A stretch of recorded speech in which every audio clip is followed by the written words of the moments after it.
The defense doesn't have to present any evidence, correct? Correct. The defense does not need to present any evidence. Today's case out of Texas is all about whether a driver, Jordan Davis, was really trying to run from police or just trying to find a safe place to pull over. The state says he was evading arrest.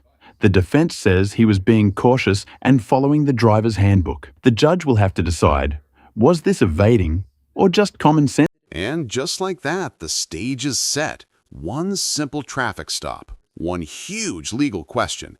Was this driver evading police or just trying not to pull over into danger? This entire case will hinge on something surprisingly tricky to prove: intent.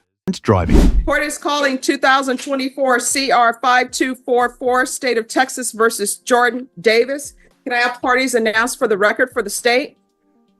For the defense? Good morning, Judge. Alfonso Cabañas for Mr. Davis. And are you Mr. Davis? Yes, ma'am. All right. Mr. Davis, can you raise your right hand for me, please? Do you solemnly swear or affirm the testimony you give will be the truth and nothing but the truth, so help you God? Yes, ma'am. All right, you can lower your hand, state your name for the record. Jordan Davis. All right, Mr. Davis, you do realize that you have a right to a jury trial? Yes, ma'am. And it's that the court has received a waiver of trial by jury and you're asking to proceed with a bench trial. Is that correct? Yes, ma'am. And you understand that means that I will hear whatever evidence is presented and make a decision on whether you're guilty or not guilty? Yes, ma'am. Counsel, did you go over this? So here's a power move already. Jordan Davis just waived his right to a jury trial. That means no jury of peers. It's all in the hands of one judge. Every word, every second of video, every legal definition now carries even more weight. Waiver of trial by jury with your client, and do you believe he understood it? Yes, Your Honor. We reviewed it yesterday. He signed it yesterday, and it is his desire to enter into a bench trial. And state you signed the waiver of a trial by jury as well? Yes. All right, the court will find that the waiver of trial by jury has been voluntarily given and signed by the defendant and also signed by the state and the defense. State, you may proceed. In the name and by authority of the state of Texas, the grand jury of Bexar County, state of Texas, duly organized and handled and sworn as such at the March term AD 2024 of the 187th Judicial District Court of said county in said court. Notice what the prosecutor just did. They admitted this isn't the most extreme case they've ever seen. That's an unusual strategy. It's like saying, sure, it's not the worst, but it's still a crime. Will that honesty help or hurt their case? As said term, do present in and to said court that in the county and state were said and anterior to the presentment of this indictment on or about the 4th day of March 2024, Jordan Davis, hereinafter referred to as defendant, while using a vehicle, did intentionally flee from a person, namely S. Enriquez, a person the defendant knew was a peace officer who was attempting lawfully to arrest and detain the defendant against the peace and dignity of the state. How do you plead to that? Not guilty, Your Honor. All right. Any opening statements? Yes, Your Honor, very briefly. All right, you may proceed. What the evidence will show is that this is not the most. Here comes the defense with the legal scalpel. Texas Penal Code 38.04 is all about one thing: intentional fleeing. Not slow driving, not cautious driving, intentional. And now the big question becomes, can you really intend to flee at the speed limit? Egregious evading in a vehicle case that this court will encounter. The evidence will show that Mr. Davis did not speed egregiously, did not weave in and out of traffic. It will only show that when Deputy Enriquez activated his patrol vehicle's emergency overhead lights to lawfully detain Mr. Davis, that Mr. Davis did not give prompt attention and stop when signaled. That is fleeing in a vehicle. It's not the worst, but it's still what he did. And after the court hears the evidence, the court should find him guilty of the offense. Defense, any openings? Yes, Your Honor. In the rush to judgment, Your Honor, the state gives themselves an added burden. Yeah, boy. Already high burden. For example, whereas the Texas Penal Code 3804, evading arrest or detention, states that I'm sorry, just one moment. Excuse me, on the back row? You all are talking too loud and you need to just ask the deputy to move you all to the other end. All right, I'm sorry. Could you start with the code section you're citing, counsel? yes, Your Honor, Texas Penal Code 3804 that talks about evading. This is the heartbeat of the defense argument. Hazard lights on, speed under control, no reckless behavior. So ask yourself, if someone knows they're being chased and still drives calmly, are they escaping or are they choosing survival over blind compliance? Arrest or detention. The code states that a person commits an offense if he intentionally flees from a person he knows is a peace officer or federal special investigator, attempting lawfully to arrest or detain him. The added burden that the state has given themselves this morning is that the indictment says, and I'm paraphrasing, a person the defendant knew was a peace officer who was attempting lawfully to arrest and detain him. So the state has to prove beyond a reasonable doubt that this officer had to arrest and detain the defendant. Number one.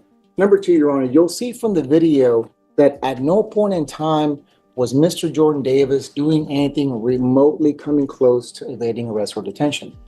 Not even fleeing. You'll see from the video that at all times, Mr. Davis was driving either at the speed limit or below. He wasn't weaving within traffic. He wasn't causing any accidents. He wasn't turning off his lights or causing a high-speed chase. At one point during the follow, Your Honor, Mr. Jordan Davis goes so much as to turn on the hazard lights to let the officer know where he's at and that he's looking for a place to park. And this is important because you'll see in the video that during the 2 miles that the stop is Mr. Davis is trying to find for a safe place to stop, he's in a construction zone. He's not going, or he doesn't stop in an area that's safe to him. He eventually stops in an area that is safe, well lit, and away from traffic. It may not be to the officer's liking that it took him 2 miles to stop, but nonetheless, at no point in time was Mr. Davis doing anything remotely close to fleeing. He wasn't doing anything remotely close to evading arrest or detention. The evidence will show the court that, again, Mr. Davis wasn't speeding, wasn't weaving, he wasn't driving while intoxicated, he wasn't dashing in through the traffic to avoid the officer. He was simply looking for a safe, well-lit place to stop, which he did. All right, state, call your first witness. Big calls, Deputy Enriquez. All right, Deputy Enriquez. Down in the hall. All right, thank you. All right, thank you. All right, and everyone, we'll bring you back at 1:30. Oh, if you all would like to, you can take a seat or either we can remain up here. My understanding it's one witness. I'm fine up here, Your Honor. All right, thank you. If you'll take a seat, please. Could you raise your right hand? Do you solemnly swear or affirm the testimony you give will be the truth and nothing but the truth, so help you God? I do. Do you solemnly swear or affirm the testimony you give will be the truth and nothing but the truth, so help you God? I do. All right, you can lower your hand if you'll state your name for the record, please. Deputy Stephen Enriquez. All right, state. Deputy Enriquez, where are you starting? What? With the Beard County Sheriff's Office. Can I get you to take this? Evelyn.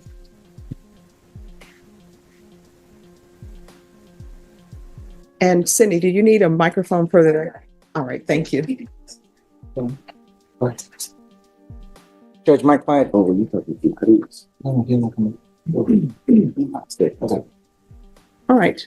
If you all want to sit, you can sit. If you want to stand up here, you can stand up here. All right, state, it's your witness. Order, do you need me to repeat my last question? I have how you employed. All right. Deputy Enriquez, please answer the last question. Yes, I'm employed with the Beard County Sheriff's Office As well. as a deputy sheriff on patrol. How long have you been employed with Bear County Sheriff's Office? Going on 7 years. And on March 4th, 2024, how were you employed? As a deputy sheriff on patrol. And now, the moment everything pivots. The deputy takes the stand. From this point forward, video evidence and officer perception will collide. What one man saw as delay, the other will call caution. And only one version can win. And on March 4th, 2024, what were your patrol duties? Just patrolling the district of Delta 30, which is commonly the Culebra area, searching for crime prevention and responding to calls for service. The district of Delta 30, is that in Bear County? Yes, sir. And what was the time of your patrol? From 11 p.m. until 7 a.m.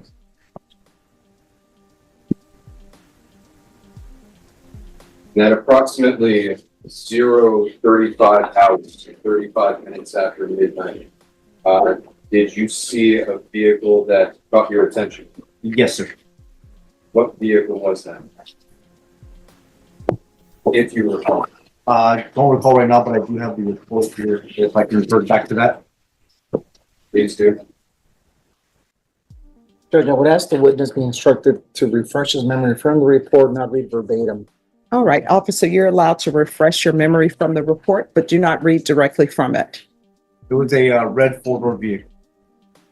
And what about that vehicle caught your attention? As it was approaching me, it did have its high beams on, and it had 3 lights on instead of all 4. Which light was not on? It was the passenger side and the outside. Was that the headlight? Yes, sir, correct. So after perceiving the high beams on and the headlight out, how did you proceed? I conducted a U-turn as the subject was going the opposite direction of myself, and I proceeded to catch up to that vehicle as it was ahead of another vehicle. And did you activate your patrol vehicle's emergency overhead lights? At that time, I did not because it was coming up to a red light, and I didn't want to conduct a traffic stop over the active red light. What happened next? I pulled up next to the vehicle just to see if the vehicle had a seatbelt on or anything like that, and I did do a inquiry into the vehicle's license plate. What did you learn? Everything was up to date as far as the insurance and the registration. All I had was the defective equipment at that point in time, along with the transportation violation with driving with the high beams on. Did the light eventually turn green? Yes, sir, it did. At that point, I got behind the